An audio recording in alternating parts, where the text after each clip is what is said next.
Rui Barbosa foi um dos homens mais influentes e importantes na luta contra a escravidão no Brasil. Nasceu em 5 de novembro de 1849, na Bahia. Muito estudioso desde pequeno, aprendeu logo as letras e, incentivado pelo seu pai, se tornou um hábil orador. Se formou como advogado, mas sempre se intitulou um jornalista, e sua carreira profissional foi muito além disso. Ele foi político, jurista, diplomata, escritor, tradutor e, claro, advogado. Conviveu com a época do Império de Dom Pedro II, e após, na República instaurada por Marechal Deodoro da Fonseca, que depôs o rei, num golpe militar em 15 de novembro de 1889. Rui Barbosa vivia na plena vigência da escravidão dos negros no Brasil, via e se comovia com essa situação ultrajante, mas não ficou só em complacente observação. Ele fez da luta pela abolição dos escravos um ideal de vida e onde comparecia levava ao público, nos palanques, banquetes, reuniões, Senado, na Câmara, nos textos que escrevia nos jornais e revistas, sua crítica aos senadores e senhores escravagistas, e se uniu a outros líderes companheiros na mesma causa e luta, em favor da abolição. Naquela época e ainda hoje, muitos criticam Rui Barbosa, mas não podem negar nem desmentir as ações e a vida de luta deste homem, junto a vários outros abolicionistas para auxiliar os escravizados e por um fim, nesta vergonhosa situação.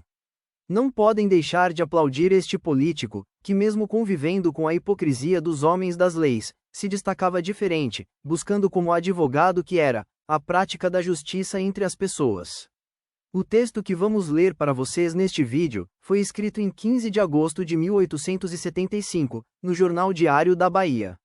Um texto emocionante, que apela ao coração e à alma feminina das mulheres, implorando em forma poética, porém racional, que elas tenham compaixão dos seus escravos. Busca trazer essas mulheres à razão humana e afetiva, fazendo comparações entre a natureza divina e a observação da natureza terrena. Acompanhe. Fala ao coração das senhoras baianas. A par desses dois mundos, num dos quais vive cantando o pássaro, e no outro as minhas leitoras são rainhas. Um terceiro mundo aí se vos está desdobrando, aos olhos cheio de vida e mistérios como o nosso. É o mundo extenso, calado e solitário da vegetação.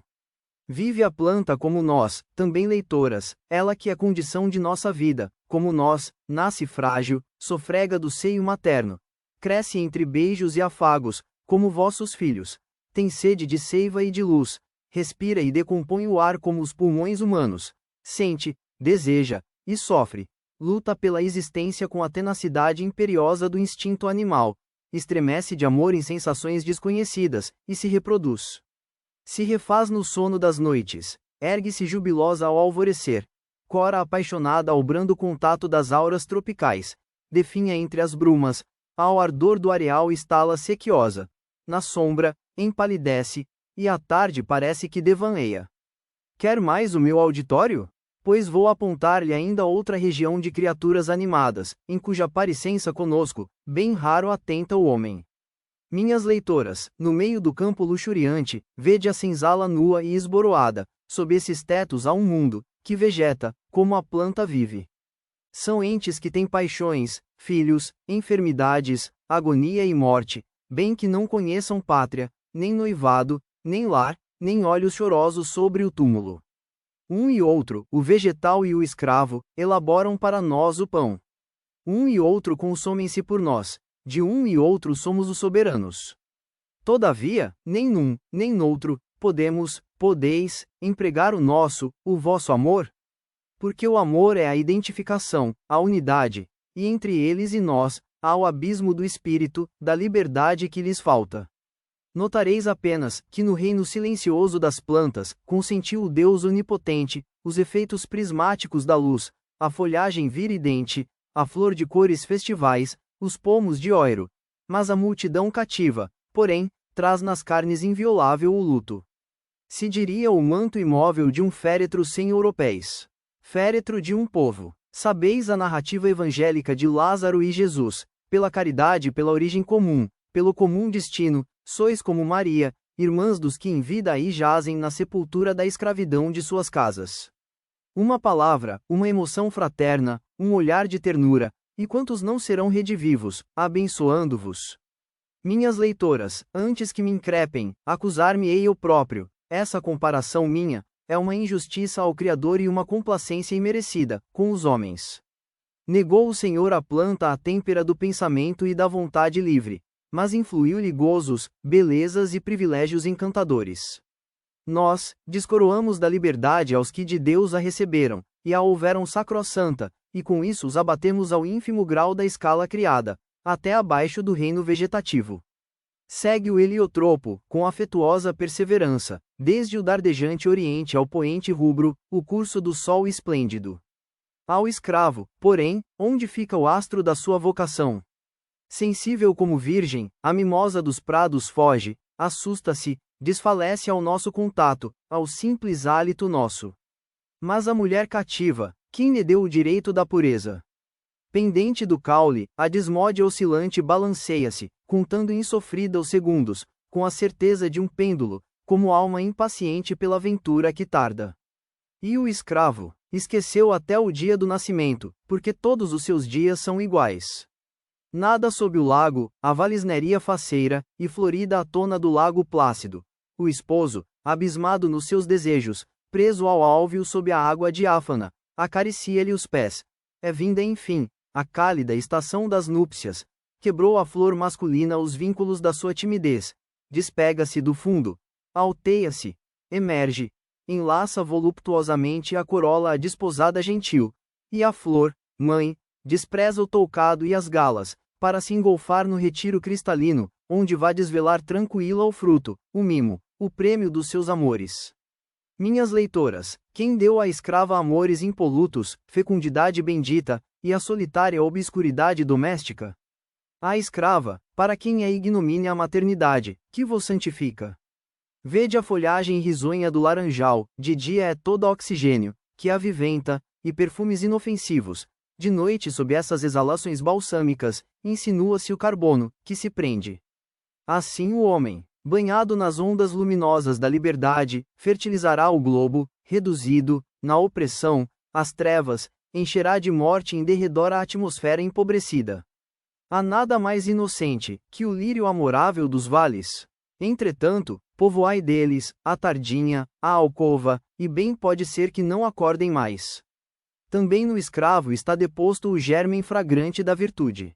Por que é, pois, que dizem vós, que sua convivência vos empestia o ambiente do lar? Minhas leitoras, restitua os coitados ao ar livre, e a sua vizinhança já não vos há de aterrar, como a de um pântano estagnado. Não profaneis o santuário do amor conjugal, e restaurareis a obra divina, expiando o nosso atentado. Lembram as crenças populares da Índia, que divindades gigantescas e cruéis, pelejaram contra as peris, etéreas criaturas do paraíso, mantidas da essência das flores, e depois de as vencerem, as dependuraram em prisões de ferro à ramaria de árvores altíssimas? As míseras prisioneiras viam de longe os cômoros vicejantes, as borboletas, os nenúfares, e finavam no suplício atroz. Minhas leitoras, em cada escravo há também uma alma encadeada, a espreitar lá de dentro a bem-aventurança da liberdade nos outros. Aqui, as divas sois vós, uma inflexão do vosso olhar e triunfareis dos opressores, os envergonhando. Sereis então semelhantes a Deus? Perdoem-me as ouvintes bondosas, não é tentá-las como a serpente bíblica.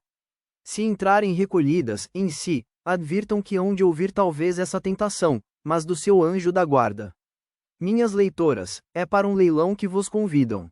Ora, se não fosse puerilidade brigar por um nome, sempre havia de me enfadar muito aqui, com os meus bons amigos, os abolicionistas, por esse malsoante batismo, verdade é que a míngua de outro. Acerquem-se as senhoras, sem medo, de que não venha assistir a nenhuma almoeda mercantil, a nenhuma feira de compra e venda. Estas prendas não têm preço, cada uma no convívio emancipador, é o símbolo de uma boa ação. Quer dizer, vale todas as opulências da terra, e as recompensas infinitas do céu, cada uma é uma bênção.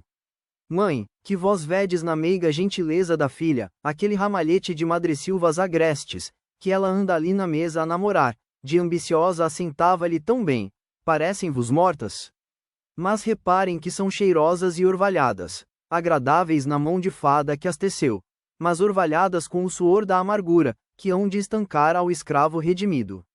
Onde lhe achareis outro enfeite assim, virgíneo e celestial? Noivo, que sem dúvida antes de mim advertistes, já na insistência de certos olhos fascinantes, repartida ali entre os vossos, e o primor artístico daquele beija-flor de plumagem vivaz, e cambiante como as vossas esperanças, porque não há de ir ele, por vós, pousar nas tranças daquela amável e invejosa? O mais auspicioso agóero para vossos amores? Pai, que aí estáis distraído no filho, a quem o colorido cintilante daquele brinco infantil cativou os desejos, e se o preço dessa inocência do pequenino fosse a ressurreição de um espírito? Se um dia lhe pudesseis referir que um capricho de sua puerícia foi a salvação de um oprimido? Ah, que afinal agora sou o penitente, ante os meus patrícios da Libertadora. Excelente razão tinham, para olhar tão pouco ao nome, quando a cena enfeitiça assim. Feito era do folhetinista, se não estivesse agora entre filantropos.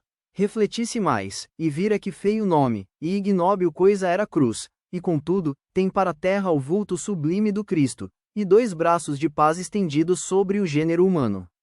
Sabem as perspicazes interlocutoras da minha conferência, que dentre os muitos privilégios e licenças que dispõe o folhetinista, a menos lisonjeira, não é a da curiosidade impune. Do álbum que a vossa mão folheia, enquanto a vossa atenção está me honrando. Que de sedutoras criações do pincel e do lápis, a avara modéstia da artista vai me escondendo. Flores e pássaros, perfis de moças e crianças, ovais de cabeças românticas, lábios como corolas de rosas úmidas na antemanhã, cílios baixos como véu, em ligeira obscuridade enseada límpida e azul, ou erguidos a entremostrar a alma. Um encontro, uma despedida, uma vindima rumorosa, uma seara ondulando ao vento, um partir de madrugada para o trabalho em herdade campestre, um volver com a colheita à noitinha, algum correr de cães na floresta ao encalço de gamo perseguido, ou um malogro de caçador mirando ao longe a lebre, que lhe salta de ao pé, um ermo à beira-mar, um campanário sozinho entre cerros como saudade, em coração despovoado, uma encosta, com o seu moinho de leques rodopiantes, o baixar manso da sombra à tarde pela montanha, o clarão da lua cheia a deshoras, o oceano gemente, deserto, com as suas fosforescências brilhantes, e alguma vela no horizonte, boiando como o Alcione. Aí vai, já por mais de 4 anos que escrevo a muitas leitoras, resplandecentes hoje na sua expandida formosura, como as rosas de Casimira no luxo das suas 100 pétalas, eram ainda apenas feiticeiros botõezinhos, meio escondidos no verde cálix dos seus 11 anos, tímidos e sorridentes. Nos longes da sua fantasia, conjecturo eu, que ainda agora poderiam vislumbrar, transformada em visão remota e indefinida, uma suave reminiscência de certo dia de abril. O gênio irresistível da poesia pairava-lhes ao redor, desprendendo das asas como o pranto do céu, as harmonias da caridade. E cada gota melodiosa daquele orvalho, recebida numa alma, convertia-se numa pérola de amor, numa carícia, num consolo para um grande infortúnio vivo entre nós. Assim contam lendas orientais, que as chuvas do firmamento, acolhidas nas conchas recônditas do oceano, cristalizam-se nessas lindas joias marinhas, tão cobiçadas para adereço das belas. Era Castro Alves, invocando pelos escravos, a piedade civilizadora da mulher, a inspiração consciente da sua energia, deixou muda nos lábios do poeta, a cadência encantadora do verso. Mas, na sua prosa modulada como prece, ouvia-se gemer a cítara, como nas páginas do cantor de Simodosseia, Atala e Renato. Hoje desapareceu a musa, e o cisne destaca-se além, para lá desse lago azul, em cujo seio Deus deixou a terra como esmeralda esquecida, num invólucro de safira.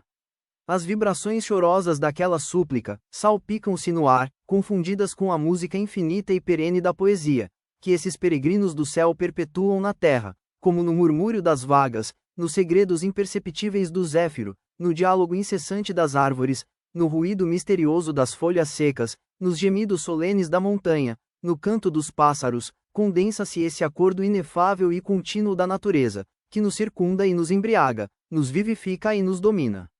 Em vão o atrevido folhetista de hoje, apura toda a sutileza dos sentidos, e tenta desentranhar de si faculdades desconhecidas, para colher no vôo, um frágil eco perdido, dessa voz que não ouvimos mais. Ah, se ele pudesse! Com que sofreguidão e com que amor, o usaria ao seu instrumento mudo e inerte, da sua imaginação. Então vós, levantaríeis a mão do teclado, ou deixaríeis que caísse insensivelmente sobre a costura. E embebidos os olhos nessa umidade, em que o êxtase envolve a pupila dos que simpatizam-se, cravam-se nos ouvidos e na alma, vão seguindo, sem cuidar na repercussão dessa toada distante, como hão de seguir em mente, ainda hoje, em muita hora de saudade, a doce cantiga materna, com que vos embalou o berço. Mas, já que não é com prestígios desta nossa esfera, que se hão de cativar os silfos, esquivos e sussurrantes desse outro mundo mágico, embora fiquem aí em sua monotonia silenciosa, as cordas prosaicas e terrenas, incapazes de reproduzir sons celestes.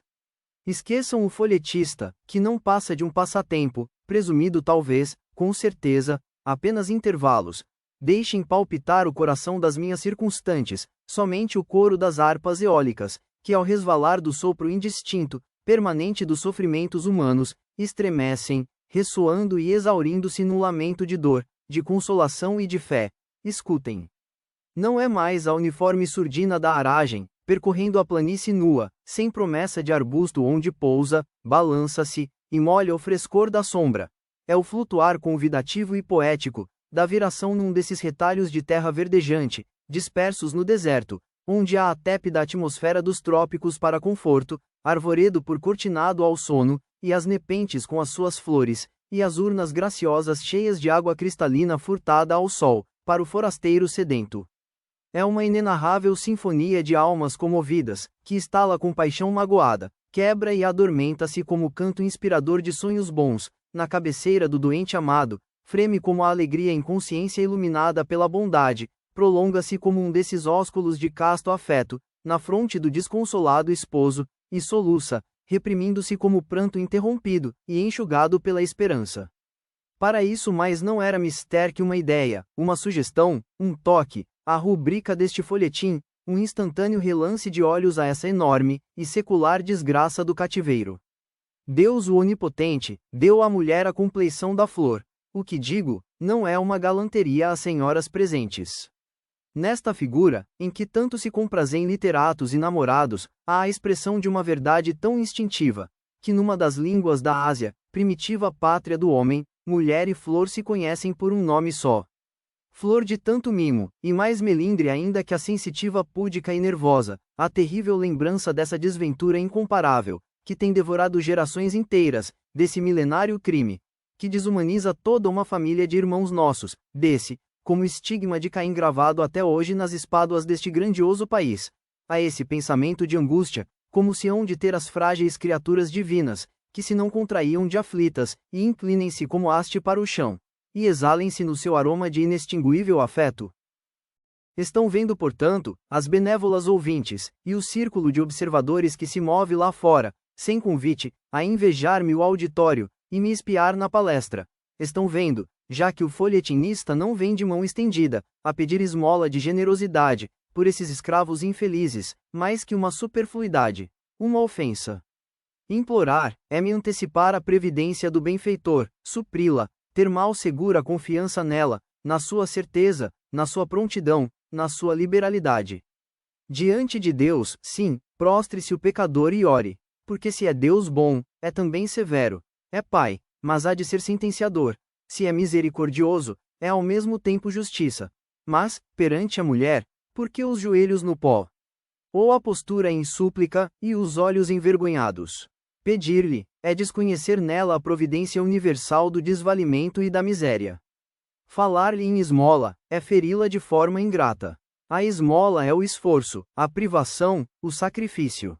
Bela e bem fadada palavra, mas que não condiz senão àqueles entre quem a abnegação é um acidente, ao sexo endurecido no labor agro do mundo, em que caridade é uma refletida conquista do espírito sobre o interesse. Mais sedutor ainda, porém, e mais digno de bênçãos, é o nome de que tem direito o sexo lindo e feminino, porque ele é o mesmo que a caridade. Não pratica a virtude, pois já a tem consubstanciada em si mesmo. A mulher não se desapega de sua personalidade, como nós, por uma reação violenta e dolorosa, para acudir ao desamparado. Ela entrega-se ao infortúnio alheio, vive, identifica-se, cresce nele, inteira, serena, absorvida e feliz. Mais constante que o relento benéfico da noite, não tem alternativas à sua dedicação, ininterrupta como o ar, o movimento e o calor. Não se queixa, porque não é um esforço, não tem que resignar-se, porque não se constrange. Ela faz o bem como nós respiramos, como as aves que cantam, e como o sol que irradia. É, digamos assim, a sua função vital. Vão me dizer que deste modo, o nosso papel masculino é mais heróico, responderei que o delas é angélico, e entre os anjos e os heróis, meu voto será sempre em favor dos anjos. Não é, pois, pedir esmolas aos cativos, o que vim escrever neste folhetim, nem as recompensas do festim libertador que almejo. Sempre chegaria tarde a notícia, por mais que se apressasse a caneta. Porque onde surgiu a oportunidade de entornar bálsamo num martírio, ali chegou antes, por instinto, a mão feminina com a ânfora da caridade. Essa característica adorável nelas, é dádiva do Deus Criador, como as plantas a dádiva de pressentirem e adivinharem a luz. Vá, e faça um experimento. Toma um rebentozinho viçoso, nutrido de raios solares, e o coloca nas trevas, nas profundezas da terra, em algum buraco escavado, obscuro, onde nenhum mineiro se atreve passar, sem ter uma lâmpada salvadora de Davy, nem os olhos de Nictalope descobririam vestígios de um reflexo de luz. Deixai este rebentozinho por lá, algum tempo, e vereis o pobre vegetal em súplica, exausto, desbotado com saudades do sol, crescendo no meio da sua tristeza, estendendo dia a dia o colo em finura, despido e pálido. Serpeando-se, retraindo-se diante dos obstáculos, à margem, sumindo pelo chão, e ressurgindo, dilatando-se persistente, incessante, infatigável, subindo, estirando-se pela parede negra da galeria, apalpando-lhe as saliências, enfiando-se por algum pequeno espaço não explorado, longo, tortuoso, estreito, atirando-se onde ninguém pensara, por alguma fisga imperceptível do solo, evadiando-se enfim, através da relva, na prisão subterrânea, e saudando, ainda no seu verdor mal corado, as florzinhas do campo recebendo avidamente, o primeiro beijo da luminosidade do dia. De sorte, que trazer-vos novas da festa de 5 de setembro foi ingenuidade, pois que em uma delicada zombaria vossa, disfarçada de afável agradecimento, puniria bem. A malícia, transparente na polidez do sorriso, com que acolhem esse apressado e antecipado noticiador, seria para vosso amor próprio uma decepção mortal. Todo o meu propósito, toda a minha audácia, pois, reduz-se a querer estar assim convosco, praticando, na familiaridade inestimável do sentimento, sobre a sorte dos míseros escravizados que tremem no frio do cativeiro. Sob esta azulada abóbada, este céu, onde tantos astros como quantas são as minhas ouvintes, abrigam no regaço tesouros, de calor vivificante. Dentre as pensativas espectadoras, eu calculo que nenhuma de vós, que da sua varanda, não tenha festejado, nem que seja só uma vez, a hora do despertar no céu e na terra, o amanhecer, estando a sorrir de inconsciente admiração. Vós abris, alvoroçada, a janela, por onde observas que já vos andava de fora, talvez, a aragem matutina, o ruído fraco dos queixumes, de não terdes acordado mais cedo, para receber as fragrâncias do dia, que por vós madrugou. Na retina, em seus olhos, de onde se vai apagando a última imagem dos seus sonhos caprichosos, por entre suas pálpebras ainda entreabertas, a cor viva da paisagem se espelha, brilhando como uma pérola, na gota fina do orvalho. A brisa embalsamada, a que permites a suspensão inspirativa de vossos puríssimos segredos, passa brincando em seus cabelos desatados, para deterem-se, entrando amorosamente no travesseiro da criancinha adormecida. E o primeiro raio do sol vem, descansar em vossas frontes, como uma coroa de rainha, uma realeza que não tem senão adoradores. De ao pé de vós, o jasmineiro, entornando-se de sua pousada aérea, contente no seu exílio, entre os vossos carinhos, arrasta solta a sua vestidura verde, esmaltada de estrelinhas alvas, enquanto mais acima, no beirado de casa, se empina o passarinho, lá do seu ninho temerário, a cantar e a rir. O que parece a vós? Que desse panorama indescritível, não quis Deus que houvesse outros contempladores vivos. Terá sido feito somente para vós, e para a ave, o alado músico da alvorada? Mas não, vós se iludem. Ah, minhas leitoras, a minha indiscrição pode vos contrariar, pois negai-me o repertório das vossas horas vagas, arrecadai também na sexta, os prodígios da agulha milagrosa. Para daqui a 3 semanas, vos convide o folhetista, e daqui à fé de vossa caridade, vos juro que esse tesouro de violetas recatadas, agora assim pertinaz, lá se achará todo semeado, à luz pública, entre as oblações a redenção dos cativos. Não será, pois às leitoras, mas a eles, os vossos protegidos, que hei de agradecer, o suspirado enlevo dessa minha exposição de maravilhas.